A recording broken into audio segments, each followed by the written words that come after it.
Hello, my mysterious crewmates. It's Captain Mystery here, and this video is going to be a bit of a weirder one. Today is Valentine's Day, and you know, it's the whole love is in the air and sweethearts and everyone getting those box of chocolates that are filled with those like mystery chocolates that are like filled with like dark chocolate or caramel or jam, I think, as well. And I just felt it. This video is going to be very, very unscripted. It might not even really be edited. I'll probably just make the thumbnail and make some basic cuts and add one or two things, but then put it on YouTube.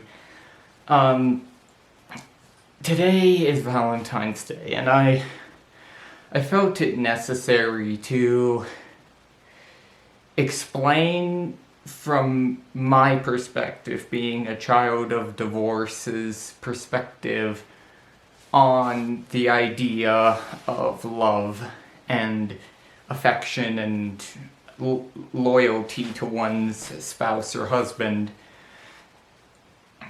And if you didn't see it already, I just uploaded and finished and finally uploaded a short film I made called Brittle or Hard as Diamond. And it's meant to be a metaphor. I had gotten it from an episode of Steven Universe near the finale. The two main villains are explaining to their, like, boss, basically, that, like, you've had us build an empire for you, and we've done it, but we can't take it anymore. We're diamonds, and we're hard, but we're brittle, and we break. And that was meant to be a sort of metaphor representing me. The short film, at its core, is about me, and it's about untraditional storytelling. It was sort of an experiment, but it was also it was an experiment, and it was also a way to sort of explain where I came from, and yeah, so love to me is when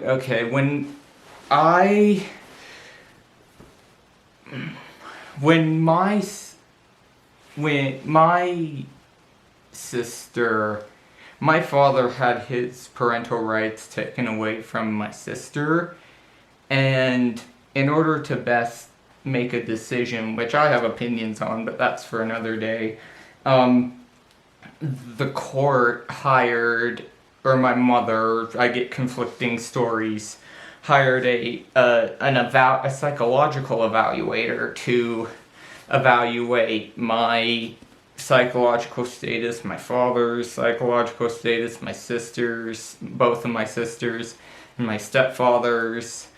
And in the report, I read it, the report for it came out like a couple months after the actual evaluation, I think like 3 or 4.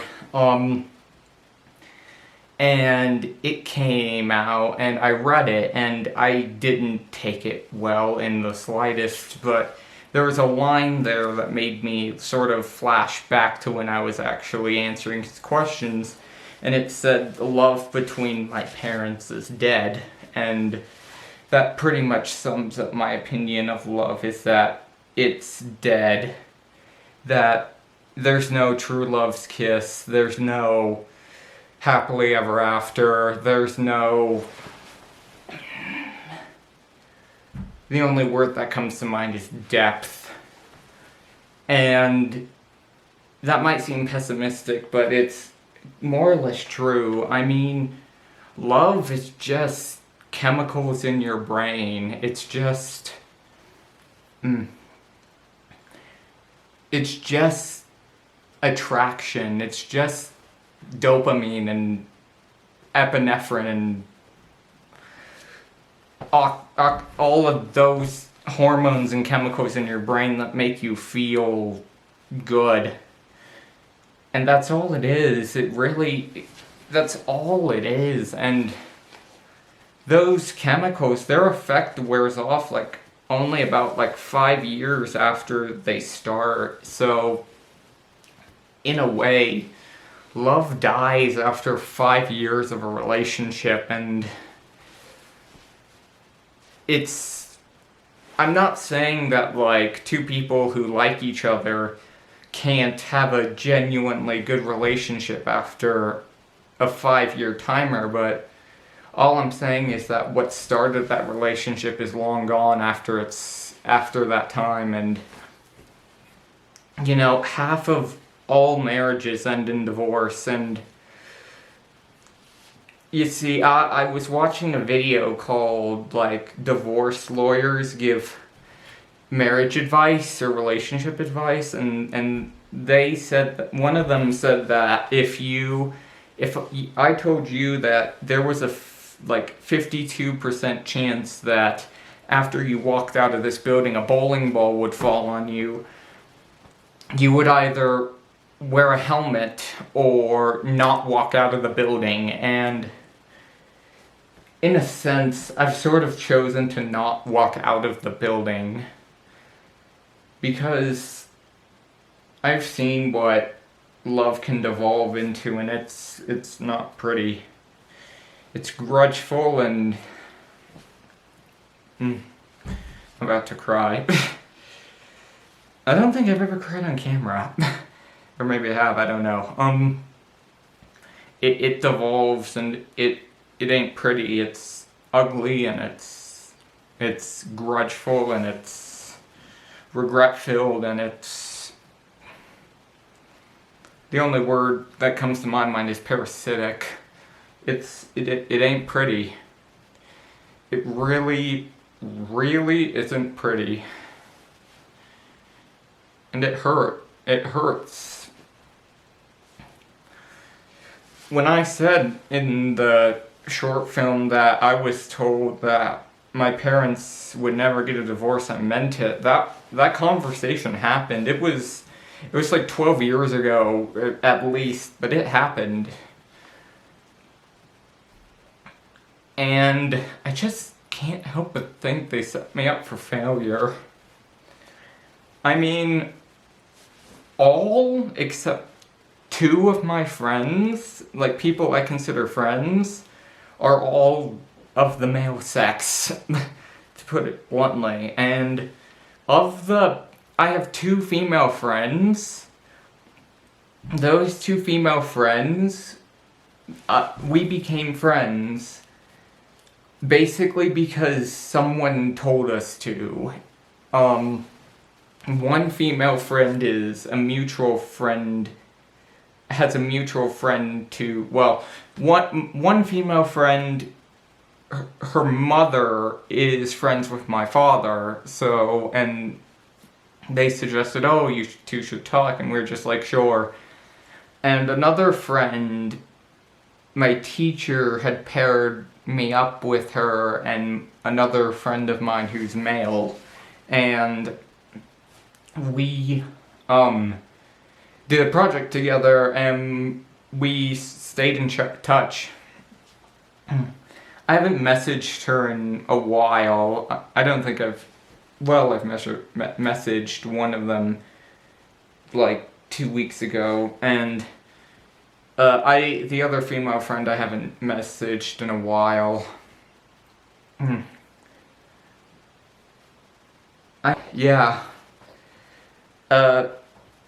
I was curious one day, and I looked up children of divorce's opinions on love and marriage, and I found, I didn't find like a scientific article. I found like a blog or like news post saying that like, and I think it might have been even a parental like advice newspaper or like magazine or something.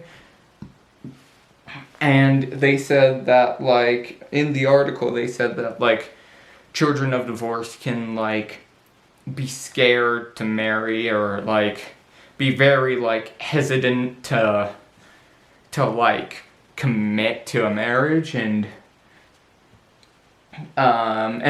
some people walk out of it better, like they'll be a lot more dedicated as like a husband or wife, and they'll be a lot more like, there'll be less of a chance of a divorce happening. I'm not sure if that's actually true or not. I haven't seen like any graphs or numbers. All I really know is that the divorce rate in America is around 52%.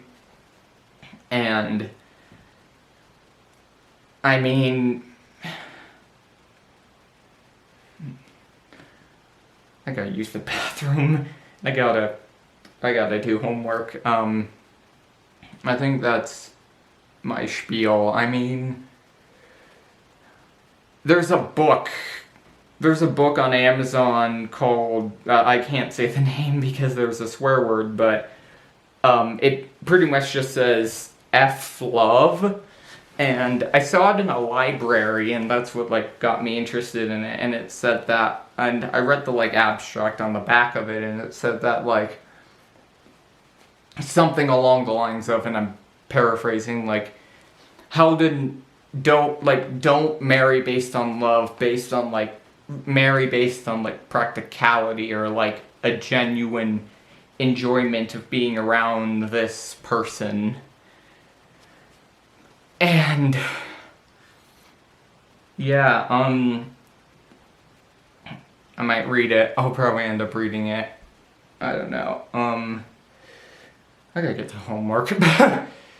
Like I said, MGTOW, more important ambitions. No, I don't know. I relate to them. I relate to their message.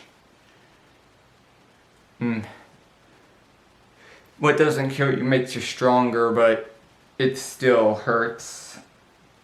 It hurts. It really, really badly hurts. And, to all of the, like, girlfriends and boyfriends out there who have a lover, be careful. Please do be careful. I'm not gonna pretend like I have all of this experience on relationships and I'm a sociologist with a doctorate in love or something, but from a child of divorce to someone who's taking a risk I never could, I don't think I'll be able to for a long time. Please be careful. Please do be careful. And to married couples, please try to make it last. Don't force it, but when the husband gets on, before the husband gets the ring and gets on his knee and all that, oh, by the way, that comes from just to debunk love more, that whole like get on your knees and will you marry me whole 9 yards started because of a diamond company's massive advertising campaign in like the 20s, in like 1920 or something, to sell more diamonds. And cause diamonds aren't forever. Diamonds are actually quite common. They're only expensive because, well, why is anything expensive? A lot of people want in, there isn't enough to go around, and why isn't there enough to go around? Because a diamond company who controls like 80% of the diamonds in the world holds their supply like holds on to it like their life depends on it, which it kinda does. Where was I? Oh yeah, advice.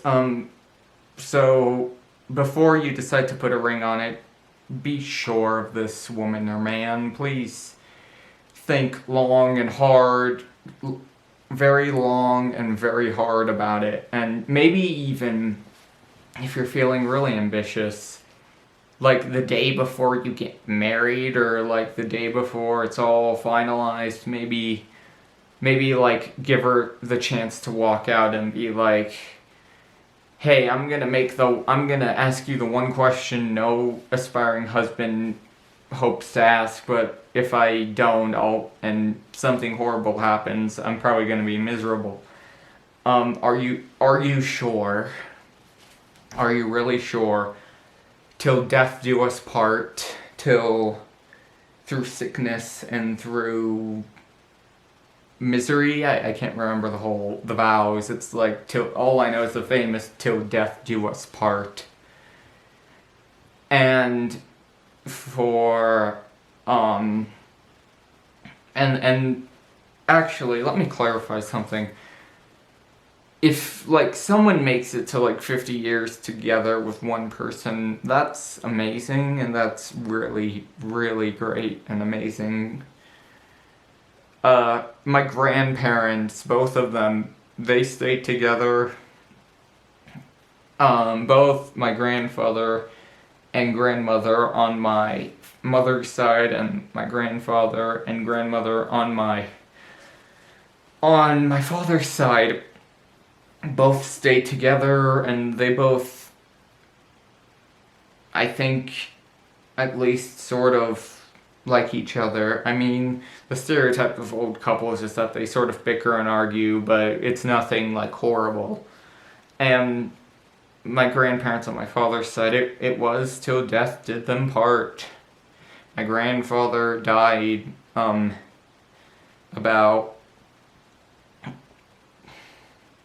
3 or 2 years ago. And yeah, so they fulfilled their vows. My grandmother and my grandfather, they bicker and argue sometimes, but they like each other. They really like each other, and I think they really care about the each other. But for children of divorce out there, if you've stumbled across this video, I hope it gets easier, and I hope it gets better, and I hope you can heal. But some of us, I was hurt. I was very, very deeply hurt. Sorry. I think that's about everything. If you like this video, kinda, sorta, maybe, I usually don't make videos like these. I try to make funny or fun videos or short films and the whole 9 yards, and yeah. If you like this video, kinda, sorta, maybe a little, hit that like button, and why not subscribe to join the mystery crew for more videos like this. I gotta get to homework. Wish me luck, my friends. Oh yeah, and that Mr. Beast moon thing, that's really cool. I got 3 things, I got 3 spots, and it's cool, it's really cool. But I'll see you guys later. Bye-bye.